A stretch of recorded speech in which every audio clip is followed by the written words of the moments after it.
Pretty Real Podcast. Real ladies, real talk, real shit. That for sure. All I ever heard was get a dope. We have a special guest tonight, Ian Burke. Yes. Yes, hi. Hey. Hey, how you doing? How are you today, Ian? I am doing well, thank you. All We're right. Good. Are y'all twins? Who? Oh, no, not you. The other two. Oh, which So one? Crystal and Brittany? Yeah, y'all kind of look alike. I'm sorry. We get that a lot. Y'all look alike. My bad. No, it's a light skin thing. It's a light skin thing. Okay, yeah, light skin and hair. That's what it is.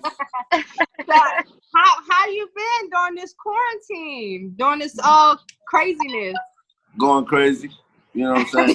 Trying not to tear my hair out. What little I have left. Oh, you staying busy though?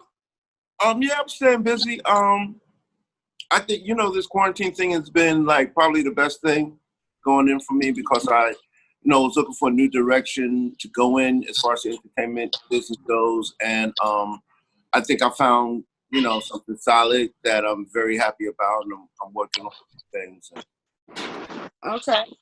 And aside from that, I have my show that I do on IG every Tuesday and Thursday called Quarantine Live, and that's been doing really good. It's been picking up really well.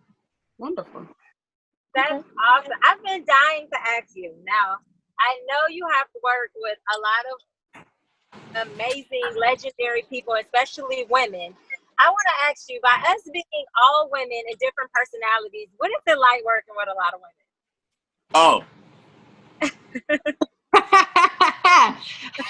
You're quiet. Why are you quiet? You know What's what? that Because face for? it's refreshing, I guess. You know what I'm saying? I first of all, I love women. I'm a lover of women. But on the professional side, I was able to create situations that I felt would sell. Like TLC, I know you've all heard the stories. TLC is just the female version of Belle Biv DeVoe. Escape was the female version of Jodeci. So I could take what was already there and not try to reinvent anything. Just change it from men to women. Okay. And that's it. Is that your real answer? You don't have a downside to that? Yeah. Oh, there's always a downside. You know what I'm saying? You got to deal with everything from, you talk to my man. You got to deal with Aunt Flo. You know what I'm saying? You got to, and especially when you have a girlfriend, or when I had a girlfriend at the time, I get those 3-4 o'clock in the morning phone calls, and it's like, yo, I need this. I'm stuck here. I got to do this. Right. And so there's definitely a downside, but it didn't outweigh the good side. You know what I'm saying? When I look back at the success of both TLC and Escape and what they've been able to accomplish throughout their careers, I'm like a proud papa, Right. Gotcha. Yeah. Okay. Yeah. Has this quarantine affected anything as far as your career moves? Yeah, Because I'm totally independent. I'm that serial entrepreneur. I'm self-employed, so I have to. It was real strenuous on me. It's like, okay, what am I going to do next? You know what I'm saying? How am I going to keep the bills paid? And so it did create that type of element for me. But like I said, it gave me some creative time to think and reevaluate my plan and to encourage me to start the second phase of my career, which I feel is film and television. Okay. What was any, like you said earlier that you had to change the structure of women? I'm a woman myself, and I'm still trying to figure out a damn structure to put some women together and be on the same accord. What was it that you did? Did you use your man juice, your manpower? Like, what was it? Yeah, I was, I was very, I tried to stay as much in control as possible. Thank goodness Escape was pretty much already put together, so I didn't have to assemble them. But TLC, I did assemble from scratch. You know, I had to introduce the girls to each other. And but the common thread between them was like they all loved to perform. They were hams, and that made it a whole lot easier for me. You know, both Lisa and Tion were very creative. You know what I'm saying? And it just made my job hella easy. You know what I'm saying? Unfortunately, there's the original Crystal, which you guys really didn't get a chance to see. Yeah. Except for that TV special that they did. Oh, we doing hookah? How you gonna do hookah and not be able to pass it? You know what I'm saying? I'm sorry. I wish I could. Hey, I'm sorry. Go ahead. No, you're fine. You know, I have to say this, y'all. You know what this kind of reminds me of? Because the camera's jumping from person to person. Have y'all seen that new Instagram phenom, The Council, where the girl's talking to different parts of her body? Have y'all seen that yet? No. It's one girl, and she's talking to her private parts, her heart, her brain, the logic. And every now and then, you know, she has a special guest character coming through it. It's hilarious. I thought you would have seen it. It's hilarious. Oh, wow. No. We're going to check it out now, though. I talk to my feet. All day long. We're gonna check it out now, though, that you brought it up. Right. Yeah, it's called The Council with a K. Okay. But go ahead, continue what you were saying about the original Crystal with TLC. You know, she wasn't as energetic as the other two girls were, as Tion and Lisa were. They would perform at a drop of a dime, and Crystal, unfortunately, although she was a great performer, she wouldn't do it. You know what I'm saying? And that's why they felt like they had to remove her. You know what I'm saying? And replace her with Rosanda. Okay. Yeah. So you assisted Pebbles with that, or were you the original founder of them? I was the original. Yes, I was the original. Pebbles brought the concept out from me. Okay. Mm-hmm. Gotcha. Oh. I mean, Gotcha. how does it feel to have worked and you're a legend because you created other legends in this? Like, how does that feel? It feels great, honestly. You know what I'm saying? Like I said, I feel like Proud Papa. Every time they receive an award or an accolade or something like that, when TLC becomes the second, not the second, but one of the top selling female groups of all times. And then when Outkast won the Grammy for best album, like I was in the audience when that happened. And, you know, it's just like watching your kids graduate. You know what I'm saying? Mm-hmm. Yes. There's no other feeling like that, to know that you were involved from the very beginning, when nobody knew about them or nobody even cared. Right. Right. You know, right. I'm an original, you know, AC Alien, and I absolutely love Outkast and Goody Mob, and I read that you know, were one of the original, you know, founders or assisted with them, and you know, I adore them. You know, especially I don't think Goody Mob ever got their just due, in my opinion. What was it like working with legends such as Outkast and Goody Mob? In my opinion, they are legends as well. You know, Man. what was it like with them?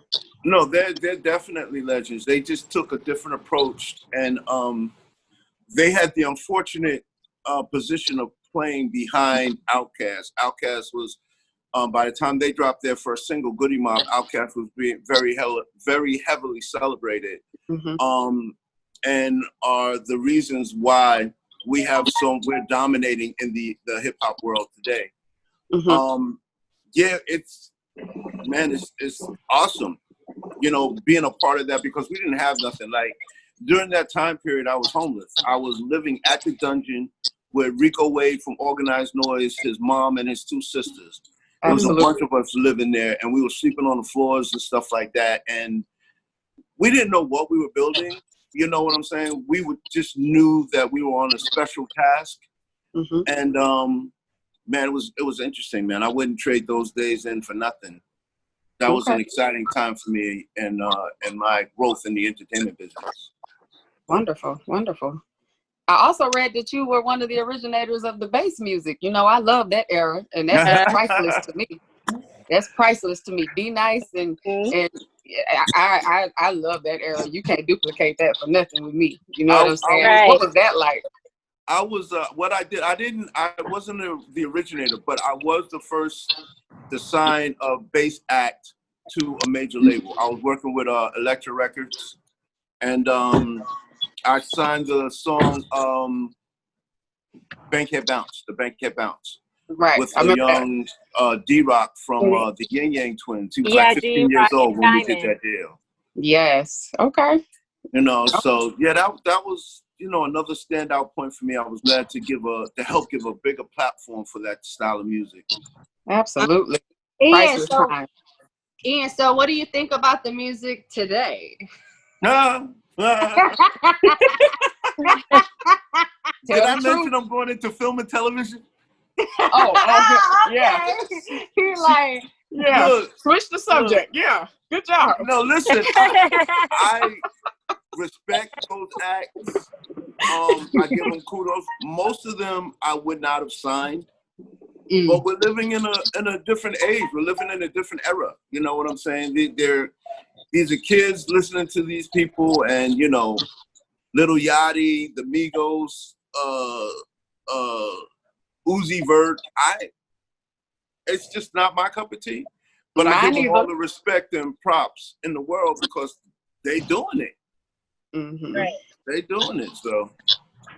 Would you have imagined like TLC or Escape being Megan Thee Stallion right now? Or the City Girls? See, but that was, you know what? That was the best part about Escape and TLC. They didn't have to do that. You know, they didn't have to twerk. They didn't have to dance half naked. You know what I'm saying? They didn't have to do all that. Like, their record sales didn't depend on all of that. And once again, no disrespect to any, get it how you live it. You know what I'm saying? So no disrespect to them. It's just that, you know, it's hard for me to understand. Well, it's not hard for me to understand because I saw Megan Thee Stallion perform on one of those award shows on MTV, and all of those white men were gawking at her. You know what I'm saying? Like they were in the strip club, looked like they're about to stick their hands in their wallet and start throwing ones. You know what I'm saying? And the women were looking at her too. So I was just like, okay, well, shit, it must work. Oh, can I curse? I'm sorry. Yeah. Okay. So what the hell you want to say? Okay. I didn't know We if this keeping was it a family real show here. or This not. is why we call Pretty Real. We with some pretty girls, and we keeping it real, and we don't care. That's what's up. All right, cool, perfect. How was it working for ASCAP? That was probably the best job I had ever in the industry. I was there for 7 years. It's because I enjoyed working with the songwriters. You know what I'm saying? And creating platforms for them, for producers and songwriters, and networking events. I mean, that was me at my most creative. You know what I'm saying? So I thoroughly enjoyed my ASCAP years. You know what I'm saying? Right. That was a stepping stone for you to move on to your own business that you opened up for screenwriters and producers and stuff of that sort. Well, that, you know, I'm still, years later, I'm still working on that. You know what I'm saying? Trying to, because I'm at ASCAP, I knew where I was, what I was doing, what my purpose was. After ASCAP, you know, and being an older gentleman, I still am trying to figure that out. You know, I'm still not 100% there. But this episode here, this COVID-19 thing, just gave me a chance to, sit your ass down, think about it. Where do you want to go? Where do you want to end up? And I finally decided, like, I love movies and TV just as much as I love music. So, and I can combine the two of them as well, you know, so that's it. So you ready to those long hours on set, huh? What's that? You ready to work the long set hours? No, I loved it. Like I was managing this young lady named Navia Robinson. She plays She plays Raven Simone's daughter on Raven's Home. And the first gig we got from her for her was overseas in London, and I love being on set with those people and watching them film and seeing how it all works. You know what I'm saying? So, and then if I ever got tired or bored, I can always go to the trailer and chill out. You know what I'm saying? But I love that type of stuff, to see how movie magic is made and see the behind the scenes before the special effects are actually put in. So I'm with it. I don't mind it at all. Yeah, it allows you to be very creative and to put all of your thoughts into a vision. So that's why I love movies and acting and film. So, so since you created Launchpad, is that the correct name, correct? Launchpad was, I created Launchpad as a label in 2006. And I put out a pop rock artist, pop rock group. But that venture, like, to do that venture successfully, you just have to have a boatload of money, boatload of cash. Okay. And I could only do but so much. So I decided, look, I'm just going to consult. You know what I'm saying? And so I turned Launchpad into a consulting company. Okay. And yeah. So it's successful for you, though. Your resume definitely helps you in that aspect, though, correct? Yes. Because of my resume, people are quick to seek me out and give me money. You know what I'm saying? Right. So, but the downside of that is every now and then you have something that you're truly passionate about consulting. Right. But when you have to consult just to get a check, that's just not fun. You know what I'm saying? It's like, okay, I got to pay these bills, so I'm gonna have to listen to this crappy ass music and try to mold it. But see, what I've learned is that I'm not the judge. I'm not the A&R. The music's not being made for me. I'm a 54-year-old guy. So this music that these kids are making are for kids their age. So it's not for me to judge. It's for these people to judge whether or not it's something worthwhile. My job as a consultant is to help the artist find his audience via social media, doing shows or whatever. You know what I'm saying? And that's all I have to do. That's all. That's how I make that work. Understood. How old were you when you broke into the business? I started as a roadie when I was 19 years old, back in 1985. Oh, you've been in it for a while. Yeah. Veteran. Right. Oof. Probably before any of y'all were born. Yeah, before any of us was thought of. Yeah. Well, no, I was. No, I was conceived. I was round. I was in the stomach. Okay. Okay. I was just thought about. You were just planned. That's what it was.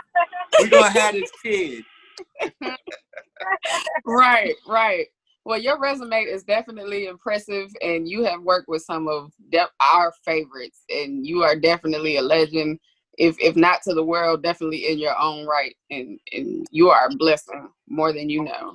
Especially you work with my favorite, Andre 3000 is number one on my list forever and ever and ever and ever. My TLC. My TLC. I love TLC. Oh yeah. That's one of my favorite groups. Question. Ian, so what advice do you have for us, all four of us ladies, pretty real, you said, yeah, as far as, putting ladies together, since you consult? Well, I mean, it depends on what you want to do. What are you looking at doing? Are you looking to take this forum to the next level? Yes. Oh, we already on the next level. Well, let me just say to take it higher. How about that? Yeah, we ready to take it higher. So Yes, what sir. that would be a great advice for us? Well, you know what? All I can do is say this. Y'all need to, of course, stick to it. Be consistent. Stay consistent. That's so important. And you guys remember, like, at the end of the day, y'all don't have to be best friends. That's not what it's all about. You're working. And you're working together cohesively to make hopefully to make money and to better your lives. So Right. my advice for this short period of time of me getting to know you guys is to just be consistent with what you're doing and make it work. Oh, there's the fourth one. Okay, she hasn't said anything, so I never saw. Okay, I was like, there's only 3 coming on the screen. Yeah. So here I am. We're all here. Can I ask you? I know you don't want to like really probably put this out here, but can I ask you who is your favorite to work with out of all of the artists that you have worked with thus far? You know what? That is, you know what? It's hard because they've all affected me in different ways. You know what I'm saying? Outkast was like my little brothers. Escape were like my nieces. TLC were like my daughters. You know what I'm saying? So, they all had a special effect on me. But I will say this: Lisa was my heart. I love her. Lisa, I love her. Lisa is my favorite. I love her to death. People always compare me to her. You know, I'm sorry. Oh, there it is. I love her. I love Lisa. I actually played her. I used to do hip hop dance, and we had a dance recital, and I played Lisa for the Waterfalls. I rapped her verse for Waterfalls, and they dressed me up like her. So Okay. It was awesome. Yeah, she was very special. I tell you not, I kid you not. She was a very special, extraordinary human being. I miss her dearly. Yeah. And she was my absolute favorite to work with. Well, what would you say that made her so special, so unique than everybody? You know what? Like when I first met Lisa, she didn't fit the format of my group of what I was trying to do with TLC. So to have her come in and rap for me, and just seeing how creative she was. I mean, she was creative about any and everything. Like, and she was a magnet. Like everybody was drawn to her. You know what I'm saying? Right. So much so that, you know, I often found myself playing the big brother role and trying to keep everybody away. But her creativity was what was extremely special about her. She can do anything from kids' books. She introduced me to Stan Lee. Stan Lee is the creator of the Marvel Universe. He's in all the movies. He passed away. Oh. But she introduced me to him, and she introduced me to a lot of people through us working together. And yeah, she's the angel on my shoulder. She was so smart. No, she was. She was small. As a matter of fact, Lisa's like 5 or 6 years younger than me. And so one time on our way to out of town, we were going to the airport, and this was pre 9/11.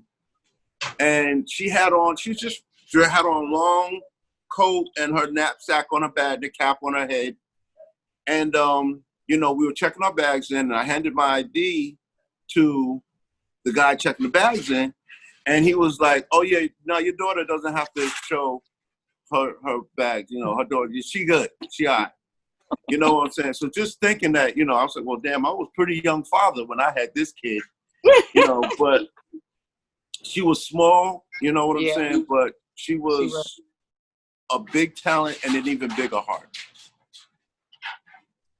Yeah, she was. She had a She big was voice too. She was very creative. Very, very creative.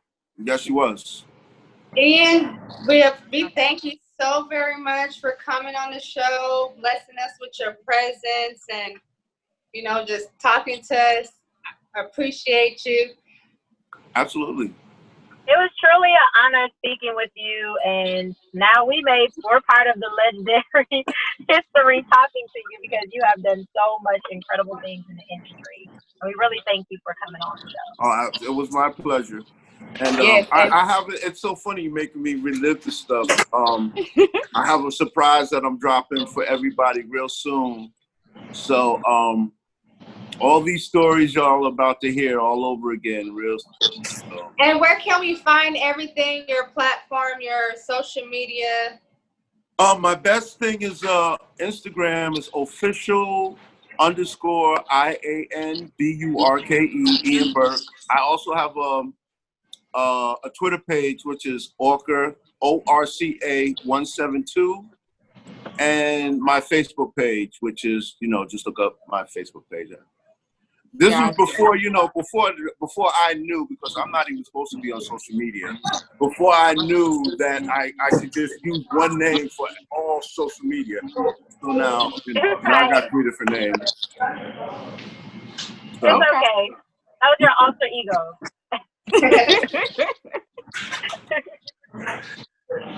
Thank you. Well, thank you so much. You are wonderful. wonderful. Have a good one, and thanks for checking in with us during this quarantine. Even Absolutely. though doors is opening up. Thank you so much for having me. Anytime. I'd love to sit down and chat with you ladies. Y'all are all beautiful. Thank you. Pretty Real Podcast. Real ladies, real talk, real shit. Shit, never show. All I ever heard was get a dope.